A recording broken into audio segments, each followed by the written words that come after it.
ngasi nungai faraba numit asi yam chawthok chanangai ni kada timna khela khongda awon bama phurakdaba yade angang haugalai bangang sing asibu sana handaba yade nattaba to palambi da chatkhibadagi kandaba yade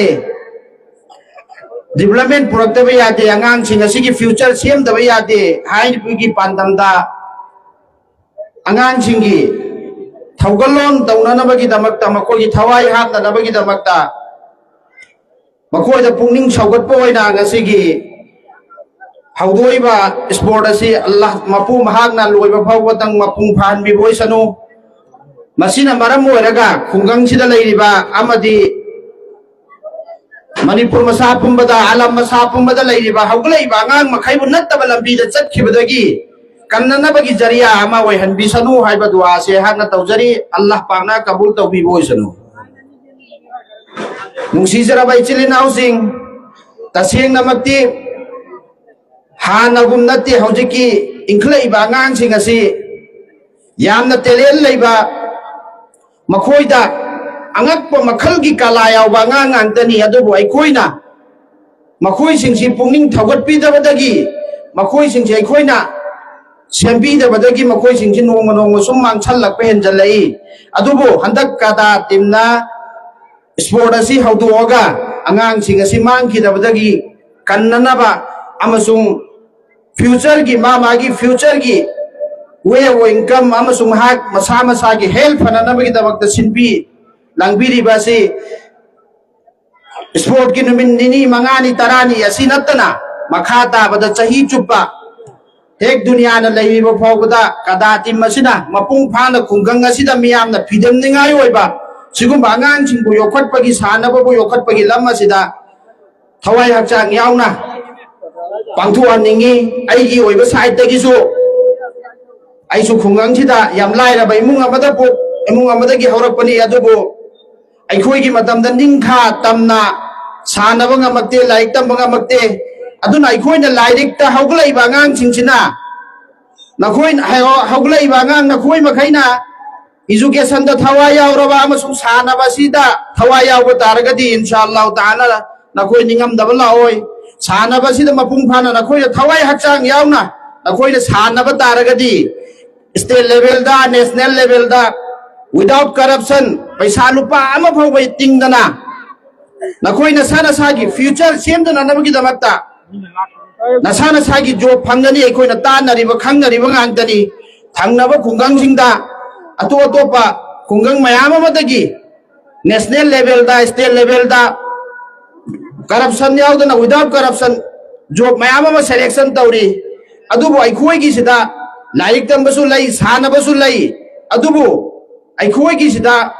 sanaba lairiba singsi lamjing binaba laitabadagi amasung larik haiba lairiba singsi makhoi bu guide tawinaba career counseling tawinaba laitabadagi larik tamuraga yumda muk halaga hana aina larik tamdringai do oiramba puchi mari ando hek hanjalakpa adagi sanarure thawai yauna chen chongure aduga amuk halaga lamjing langtak pinanaba laitabadagi makhoi gi future do manghan bagum hek aikhoi sida uba phangi adubu makha tabadadi Allah pangna pangan thauna pina bisanu inshallah aina ngambasu aina ngammiba makhai kadada ai hangna mating pangjagani amasung kadagi thuda sanabasi chaukhatna naba yokhatna naba amadi angang singa si state level da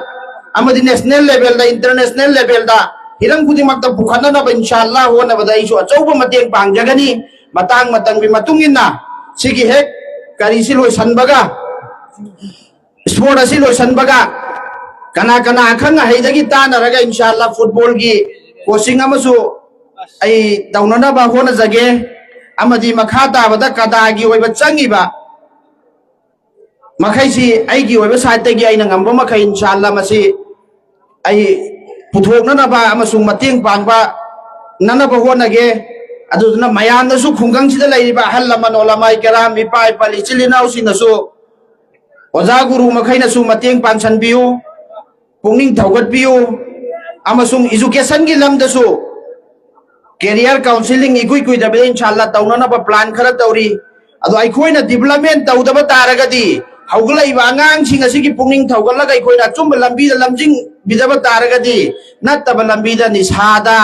नत्रगना नत्त ओइदबा तो गुनागी ओइबा लंबीदा खोंगदा Kharga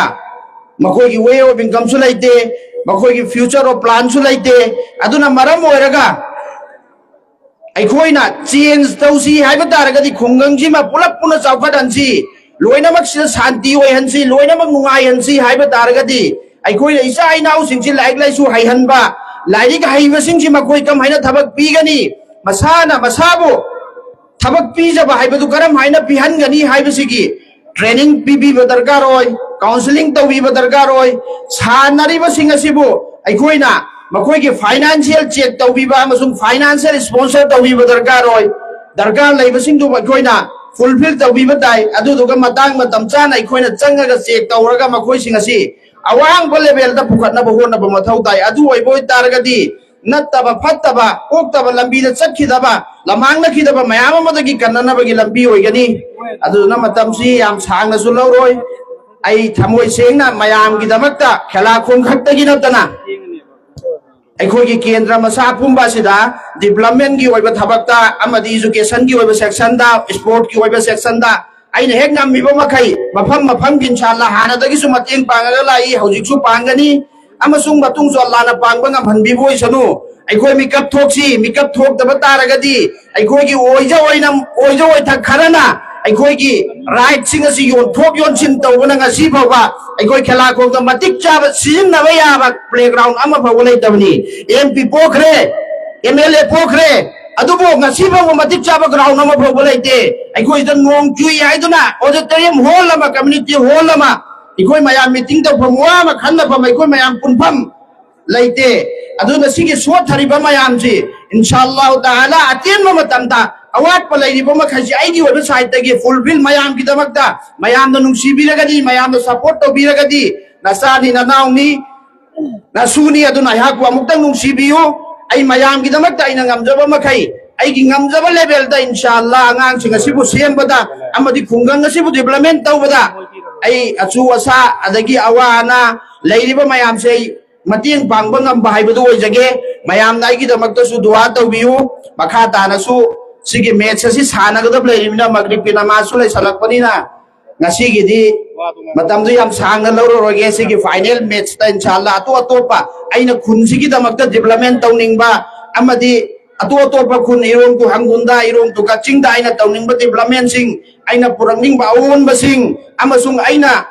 हानदगी अनौबा train अमदा चलिबा सैचचिगा चानबा चुनबा थबक थौरम मयाम अमा अहाना पांथोकनी एना नियत तौजरिबसी अल्लाह पांगना पांथोक ngam ओइसनु अमसुंग final की नुमित अदुदसु इंशाअल्लाह लैबाक मियाम दा हाना तौजनिंगिबा आइना तौजरिबा सा मयाम दो मयामदा फोंदोक ngamba फोंदोक जगे अदुदुना मखा ताना अतोपो wangang लोइसु लैरी अदुदुना मतम याम सांगना लौसनदबिदा सेंगना अइखोइना आईगी इसागी दायित्वनी इसागी इमुंग कनगदमनी इसागी खुंगांग कनगदमनी आईगी इसा कनगदमनी आईगी लैकाई कनगदमनी आईगी कौम कनगदमनी आईगी कम्युनिटी सिंगबु कनगदमनी आईगी लैबाकबु कनगदमनी हाइबगी वखनसिदा अइखोय अल्लाह खक्की खल्लगा अल्लाह खंगना यानदबगिदमक्ता अफबु वखल खनबा तमसी अफबा थबक तौबा तमसी नोंगमा सिगदबा मचानी पोगनदबगिदमक्ता सीनदबगिदमक्ता पोकबा मसानी अदुदुना नोंगमा सिरगा अल्लाह की मनाक्ता अइखोय खुदिंगमक अइखोयना तौरिबा थबक खुदिंगमक असिगी महै फंगुननबगिदमक्ता थबक खुदिंगमक तौबा ngam अमसुंग सानरिबा अइखोयगी इनाउसिंग असिसु अल्लाहना अवांगबा आलम की लेवल दा इंटरनेशनल की लेवल दा नेशनल की लेवल दा सानबा ngam ꯑꯃꯁꯨꯡ ꯍꯦꯛ ꯍꯧꯒꯠꯂꯛꯏꯕ ꯇꯨꯡꯕꯤ ꯌꯨꯝꯕꯤ ꯌꯨꯔꯦꯜ ꯑꯣꯏꯒꯗꯧꯔꯤꯕ ꯏꯆꯥ ꯏꯅꯥꯎꯁꯤꯡ ꯑꯁꯤ ꯑꯋꯥꯡꯕ ꯊꯥꯛꯇ ꯑꯋꯥꯡꯕ ꯂꯦꯚꯦꯜꯗ ꯑꯍꯜ ꯂꯃꯟꯒꯤ ꯈꯨꯡꯒꯪꯒꯤ ꯂꯩꯀꯥꯏꯒꯤ ꯏꯃꯥ ꯂꯩꯕꯥꯛꯀꯤ ꯑꯗꯒꯤ ꯂꯣꯏꯅꯃꯛꯀꯤ ꯏꯖꯠ ꯄꯨꯔꯛꯄ ꯉꯝꯕ ꯑꯃꯁꯨꯡ ꯃꯈꯣꯏꯒꯤ ꯇꯨꯡꯒꯤ ꯑꯣꯏꯕ ꯄꯨꯟꯁꯤ ꯁꯦꯝꯕ ꯉꯝꯕ ꯃꯁꯥꯒꯤ ꯀꯦꯔꯤꯌꯔ ꯁꯦꯝꯕ ꯉꯝꯕ ꯍꯥꯏꯕꯗꯨ ꯑꯣꯏꯍꯟꯕꯤꯌꯨ ꯑꯃꯁꯨꯡ ꯑꯣꯏꯍꯟꯕꯤꯁꯅꯨ ꯑꯃꯁꯨꯡ ꯑꯩꯈꯣꯏ ꯉꯥꯡꯉꯤꯕ ꯑꯩꯕꯨꯁꯨ ꯑꯃꯁꯨꯡ ꯇꯥꯔꯤꯕ ꯈꯨꯗꯤꯡꯃꯛꯄꯨꯁꯨ ꯑꯩꯈꯣꯏ ꯈꯨꯗꯤꯡꯃꯛꯀꯤ ꯃꯥꯏ ꯄꯥꯛꯅꯕꯒꯤ ꯍꯥꯏꯔꯤꯕ ꯇꯧꯔꯤꯕ ꯑꯩꯈꯣꯏꯅ ꯀꯥꯟꯅꯕꯒꯤ ꯊꯕꯛ ꯑꯁꯤꯅ ꯑꯩꯈꯣꯏ ꯈꯨꯗꯤꯡꯃꯛꯄꯨ ꯃꯥꯏ ꯄꯥꯛꯅꯅꯕꯒꯤ ꯂꯝꯕꯤ ꯑꯃ ꯑꯣꯏꯍꯟꯕꯤꯌꯨ ꯍꯥꯏꯕ ꯋꯥꯐꯝ ꯑꯁꯤ ꯊꯝꯃꯒ ꯑꯩꯍꯥꯛ ꯋꯥ ꯉꯥꯡꯕꯒꯤ ꯃꯇꯥꯡ ꯑꯁꯤꯗ ꯇꯦꯟꯁꯤꯟꯖꯔꯤ꯫ ꯑꯁꯁꯂꯥꯃꯨ ꯑꯂꯩꯀꯨꯝ꯫